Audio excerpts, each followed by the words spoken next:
Hi everybody, welcome back to Goodnight Lighthouse. I'm Miss Dorothy and I'm here to read you another story. Another story about going back to school. You know, everybody has to go to school at some time, whether you go to school at a daycare or whether you go to school at a big school or whether you go to school at home with your mom. Everybody goes to school because it's important that you learn. Even our friends the bears have to go to school. And this book is called The Berenstain Bears Go Back to School. The Berenstain Bears Go Back to School. Our little friends are headed back to school on the very first day, and they are so excited for all the great things that are going to happen when they get to school. And I can't wait to find out what they are. First day of schools are so exciting. I want to see what happens to the bears on their first day at school. So are you ready to get inside this book with Miss Dorothy?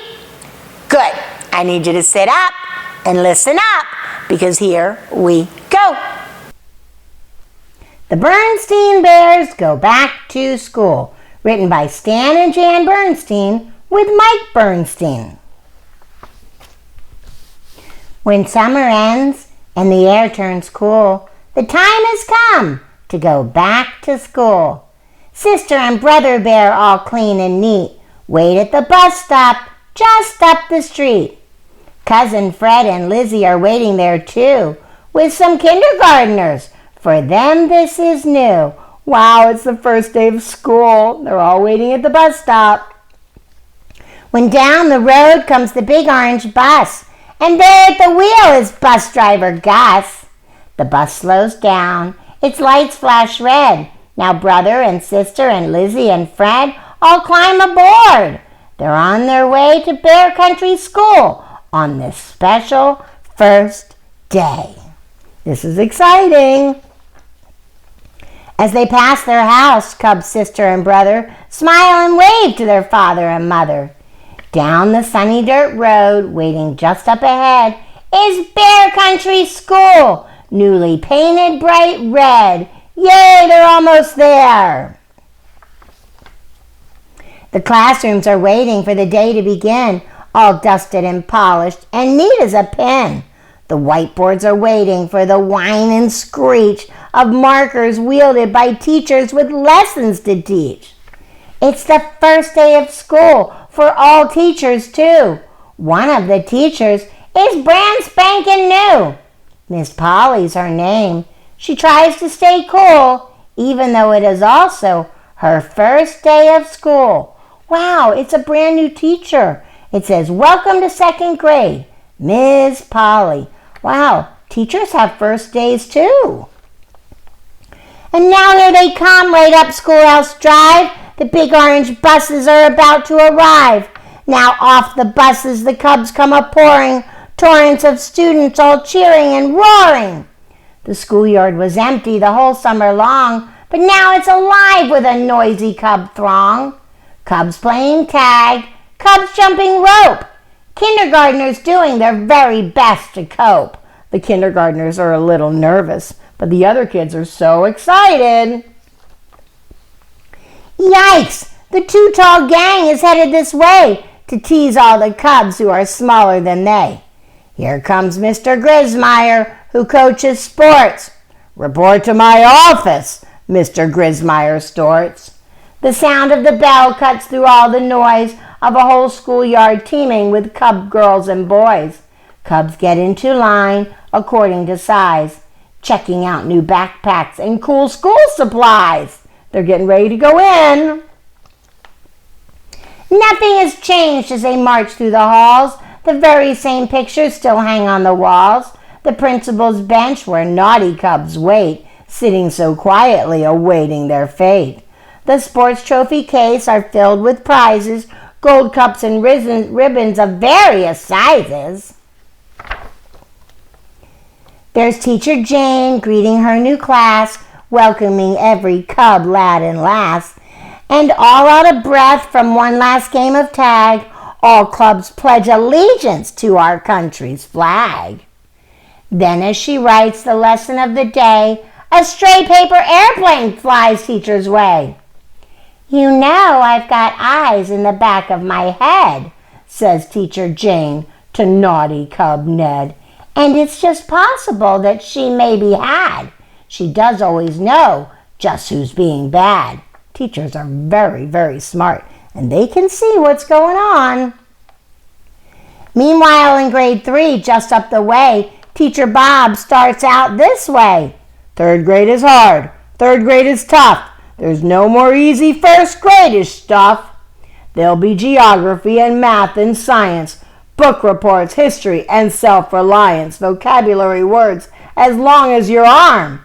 The third graders listen with growing alarm. Gulp, says Brother Bear. Groan, says Freddie, both wondering whether they are really quite ready. Yep, third grade can be very hard. The recess bell rings. Hooray, hooray! Out go the cubs to run and to play. Hopscotch, dodgeball, king of the hill. How about Queen? Proposes Cub Jill. I'll tell you what, says Sister to Lizzie. Let's wind up the swings and let's get all dizzy. The bell rings again. There's work to be done. Though school is a challenge, it can also be fun. Yep, you get to play and learn. So much to do at school. Before long comes the ring of the closing bell. Both cubs and teachers have done pretty well. Cubs hop on the bus at the end of the day, heading for home. The bus knows the way to the treehouse where Mama and Papa are waiting. Off the bus comes the cubs, noisily celebrating. Yay, time to go home at the end of the day. Says Brother, we made a pretty good start.